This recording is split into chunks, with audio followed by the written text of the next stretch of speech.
रवींद्रनाथ टैगोर की प्रसिद्ध कहानी प्रेम का मूल्य। बृहस्पति छोटे देवताओं का गुरु था। उसने अपने बेटे कच्छ को संसार में भेजा कि शंकराचार्य से अमर जीवन का रहस्य मालूम करे। कच्छ शिक्षा प्राप्त करके स्वर्गलोक को जाने के लिए तैयार था। उस समय वह अपने गुरु की पुत्री देवयानी से विदा लेने के लिए आया। कच्छ ने कहा, देवयानी, मैं विदा लेने के लिए आया हूँ। तुम्हारे पिता के चरण कमलों में मेरी शिक्षा पूरी हो चुकी है। कृपा करके मुझे स्वर्गलोक जाने की आज्ञा दो। देवयानी ने कहा, तुम्हारी कामना पूर्ण हुई। जीवन के अमरत्व का वह रहस्य तुम्हें ज्ञात हो चुका है, जिसकी देवताओं को सर्वदा इच्छा रही है। किंतु तनिक विचार तो करो, क्या कोई और ऐसी वस्तु शेष नहीं जिसकी तुम इच्छा कर सको? कच्छ ने कहा, कोई नहीं। देवयानी बोली, बिल्कुल नहीं। तनिक अपने हृदय को टटोलो और देखो, संभवतः कोई छोटी बड़ी इच्छा कहीं दबी पड़ी हो। कच्छ ने कहा, मेरे उषाकालीन जीवन का सूर्य अब ठीक प्रकाश पर आ गया है। उसके प्रकाश से तारों का प्रकाश मध्यम पड़ चुका है। मुझे अब वह रहस्य ज्ञात हो गया है जो जीवन का अमरत्व है।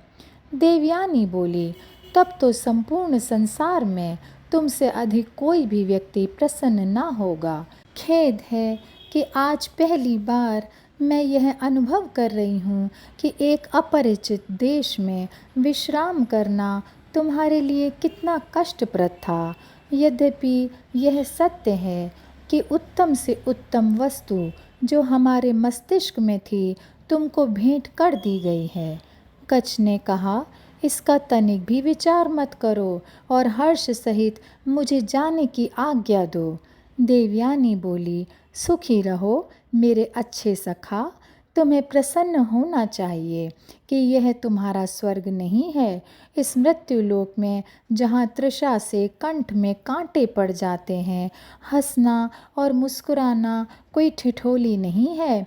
यह ही संसार है जहाँ अधूरी इच्छाएं चहुं ओर घिरी हुई हैं, जहाँ खोई हुई प्रसन्नता की स्मृति में बार बार कलेजे में हूक उठती है, जहाँ ठंडी सांसों से पाला पड़ा है। तुम ही कहो, इस दुनिया में कोई क्या हंसेगा? कच्छ ने कहा, देवयानी बता, जल्दी बता, मुझसे क्या अपराध हुआ? देवयानी बोली, तुम्हारे लिए इस वन को छोड़ना बहुत सरल है। यह वही वन है जिसने इतने वर्षों तक तुम्हें अपनी छाया में रखा और तुम्हें लोरियां दे देकर थपथपाता रहा।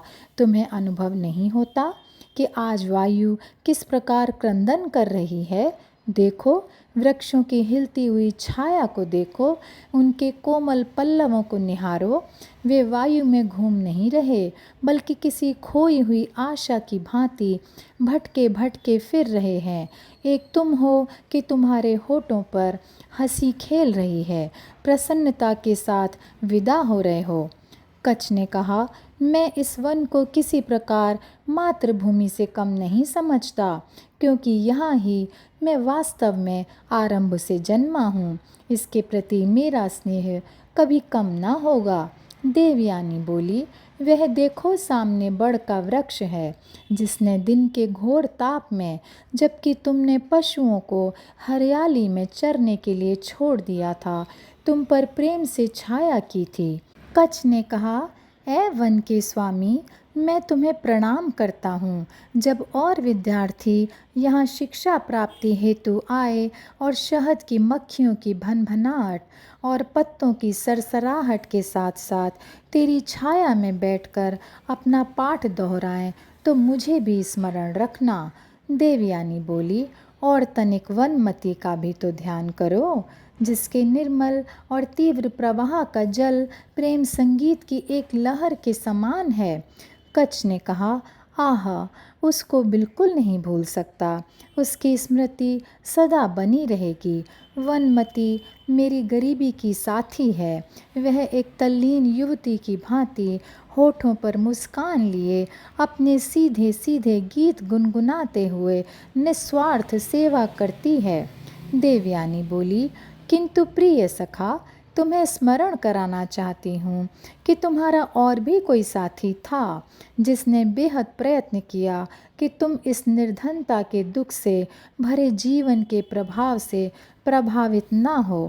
यह दूसरी बात है कि यह प्रयत्न व्यर्थ हुआ। कच्छ ने कहा, उसकी स्मृति तो जीवन का एक अंग बन चुकी है। देवयानी बोली, मुझे वे दिन स्मरण हैं जब तुम पहली बार यहाँ आए थे। उस समय तुम्हारी आयु किशोर अवस्था से कुछ ही अधिक थी। तुम्हारे नेत्र मुस्कुरा रहे थे। तुम उस समय उधर वाटिका की बाड़ के समीप खड़े थे। कच्छ ने कहा, हाँ हाँ, उस समय तुम फूल चुन रही थीं। तुम्हारे शरीर पर श्वेत वस्त्र थे। ऐसा दिखाई देता था जैसे उषा ने अपने प्रकाश में स्नान किया है। तुम्हें संभवतः स्मरण होगा, मैंने कहा था यदि मैं तुम्हारी कुछ सहायता कर सकूं तो मेरा सौभाग्य होगा। देवयानी बोली, स्मरण क्यों नहीं है?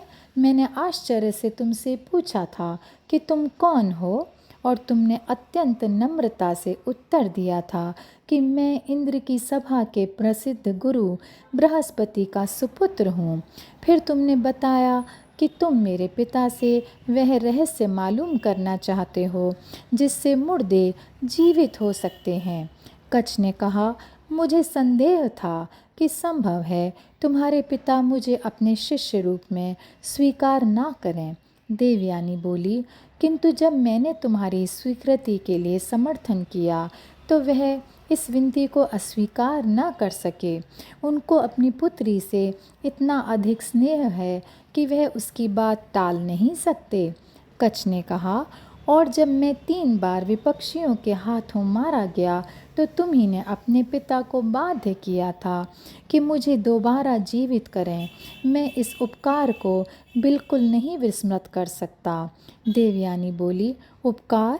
यदि तुम उसको विस्मृत कर दोगे तो मुझे बिल्कुल दुख ना होगा। क्या तुम्हारी स्मृति केवल लाभ पर ही दृष्टि रखती है? यदि यही बात है तो उसका विस्मृत हो जाना ही अच्छा है। प्रतिदिन पाठ के पश्चात संध्या को अंधेरे और शून्यता में यदि असाधारण हर्ष और प्रसन्नता की लहरें तुम्हें सिर पर बीती हों तो उनका स्मरण रखो। उपकार को स्मरण रखने से क्या लाभ? यदि कभी तुम्हारे पास से कोई गुजरा हो जिसके गीत का चुभता हुआ टुकड़ा तुम्हारे पाठ में उलझ गया हो, या जिसके वायु में लहराते हुए आंचल ने तुम्हारे ध्यान को पाठ से हटाकर अपनी ओर आकर्षित कर लिया हो, अपने अवकाश के समय में कभी उसको अवश्य स्मरण कर लेना। परंतु केवल यही, कुछ और नहीं। सौंदर्य और प्रेम का याद न आना ही अच्छा है। कच्छ बोले, बहुत सी वस्तुएं हैं जो शब्दों द्वारा प्रकट नहीं हो सकती। देवयानी बोली, हाँ हाँ, मैं जानती हूँ। मेरे प्रेम से तुम्हारे हृदय का एक एक अणु छिद चुका है, और यही कारण है कि मैं बिना संकोच के इस सत्य को प्रकट कर रही हूँ कि तुम्हारी सुरक्षा और कम बोलना मुझे पसंद नहीं। तुम्हें मुझसे अलग होना अच्छा नहीं। यहीं विश्राम करो। कोई ख्याति ही हर्ष का साधन नहीं है। अब तुम मुझको छोड़कर नहीं जा सकते। तुम्हारा रहस्य मुझ पर खुल चुका है। कच्छ ने कहा, नहीं देवयानी, नहीं, ऐसा ना कहो। देवयानी बोली, क्या कहा? नहीं, मुझसे क्यों झूठ बोलते हो? प्रेम की दृष्टि छिपी नहीं रहती। प्रतिदिन तुम्हारे सिर के तनिक से हिलने से, तुम्हारे हाथों के कंपन से, तुम्हारा हृदय तुम्हारी इच्छा मुझ पर प्रकट करता है। जिस प्रकार सागर अपनी तरंगों द्वारा काम करता है, उसी प्रकार तुम्हारे हृदय ने तुम्हारी भाव भंगिमा द्वारा मुझ तक संदेश पहुंचाया। सहसा मेरी आवाज़ सुनकर तुम तिलमिला उठते थे। क्या तुम समझते हो कि मुझे तुम्हारी उस दशा का अनुभव नहीं हुआ? मैं तुमको भली भांति जानती हूँ और इसीलिए अब तुम सर्वदा मेरे हो। तुम्हारे देवताओं का राजा भी इस संबंध को तोड़ नहीं सकता। कच्छ ने कहा, किंतु देवयानी तुम ही हो क्या? इतने वर्ष अपने घर और घर वालों से अलग रहकर मैंने इसीलिए परिश्रम किया था। देवयानी बोली, क्यों नहीं? क्या तुम समझते हो कि संसार में शिक्षा का मूल्य है और प्रेम का मूल्य ही नहीं? समय नष्ट मत करो, साहस से काम लो और यह प्रतिज्ञा करो, शक्ति, शिक्षा और ख्याति की प्राप्ति के लिए मनुष्य तपस्या और इंद्रियों का दमन करता है। एक स्त्री के सामने इन सब का कोई मूल्य नहीं। कच्छ ने कहा, तुम जानती हो कि मैंने सच्चे हृदय से देवताओं से प्रतिज्ञा की थी कि मैं जीवन के अमरत्व का रहस्य प्राप्त करके आपकी सेवा में आकर उपस्थित होऊंगा। देवयानी बोली, परंतु क्या तुम कह सकते हो कि तुम्हारे नेत्रों ने पुस्तक के अतिरिक्त और किसी वस्तु पर दृष्टि नहीं डाली? क्या तुम यह कह सकते हो कि मुझे पुष्प भेंट करने के लिए तुमने कभी अपनी पुस्तक को नहीं छोड़ा? क्या तुम्हें कभी ऐसे अवसर की खोज नहीं रही कि संध्या काल मेरी पुष्प वाटिका के पुष्पों पर जल छिड़क सको? संध्या समय जब नदी पर अंधकार का वितान तन जाता तो मानो प्रेम अपने दुखित मौन पर छा जाता। तुम घास पर मेरे बराबर बैठकर मुझे अपने स्वर्गिक गीत गाकर क्यों सुनाते थे? क्या यह सब काम उन षड्यंत्रों से भरी हुई चालाकियों का एक भाग नहीं जो तुम्हारे स्वर्ग में क्षम्य है? क्या इन कृत्रिम युक्तियों से तुमने मेरे पिता को अपना न बनाना चाहा था और अब विदाई के समय धन्यवाद के कुछ मूल्यहीन सिक्के उस सेविका की ओर फेंकते हो जो तुम्हारे छल से छली जा चुकी है? कच्छ ने कहा, अभिमानी स्त्री, वास्तविकता को मालूम करने से क्या लाभ?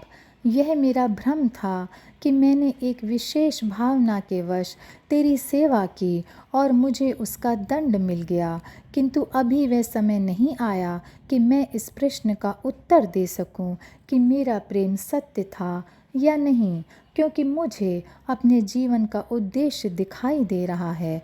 अब चाहे तो तेरे हृदय से अग्नि की चिंगारियां निकल निकल कर संपूर्ण वायुमंडल को आच्छादित कर लें। मैं भली भांति जानता हूँ कि स्वर्ग अब मेरे लिए स्वर्ग नहीं रहा। देवताओं की सेवा में यह रहस्य तुरंत ही पहुँचाना मेरा कर्तव्य है, जिसको मैंने कठिन परिश्रम के पश्चात प्राप्त किया है। इससे पहले मुझे व्यक्तिगत प्रसन्नता की प्राप्ति का ध्यान तनिक भी नहीं था। क्षमा कर देवयानी, मुझे क्षमा कर। सच्चे हृदय से क्षमा का इच्छुक हूँ। इस बात को सत्य जाना कि तुझे आघात पहुँचाकर मैंने अपनी कठिनाइयों को दुगुना कर लिया है। देवयानी बोली, क्षमा? तुमने मेरी नारी हृदय को पाषाण की भांति कठोर कर दिया है। वह ज्वालामुखी की भांति क्रोध में भभक रहा है। तुम अपने काम पर वापस जा सकते हो, किंतु मेरे लिए शेष क्या रहा? केवल स्मृति का एक कंटीला बिछोना और छिपी हुई लज्जा जो सर्वदा मेरे प्रेम का उपहास करेगी। तुम एक पथिक के रूप में यहाँ आए, धूप से बचने के लिए मेरे वृक्षों की छाया में आश्रय लिया और अपना समय बिताया। तुमने मेरे उद्यान के संपूर्ण पुष्प तोड़कर एक माला गूंथी और जब चलने का समय आया तो तुमने धागा तोड़ दिया और पुष्पों को धूल में मिला दिया। मैं अपने दुखित हृदय से शाप देती हूँ कि जो शिक्षा तुमने प्राप्त की है वह सब तुमसे विस्मृत हो जाए। दूसरे व्यक्ति तुम्हारे से यह शिक्षा प्राप्त करेंगे, किंतु जिस प्रकार तारे रात में अंधियारी से संबंध स्थापित नहीं कर पाते बल्कि अलग रहते हैं, उसी प्रकार तुम्हारी यह विद्या भी तुम्हारे जीवन से अलग रहेगी। व्यक्तिगत रूप में तुम्हें इससे कोई लाभ न होगा, और यह केवल इसलिए कि तुमने प्रेम का अपमान किया, प्रेम का मूल्य नहीं समझा। और यहीं पर ये कहानी समाप्त होती है।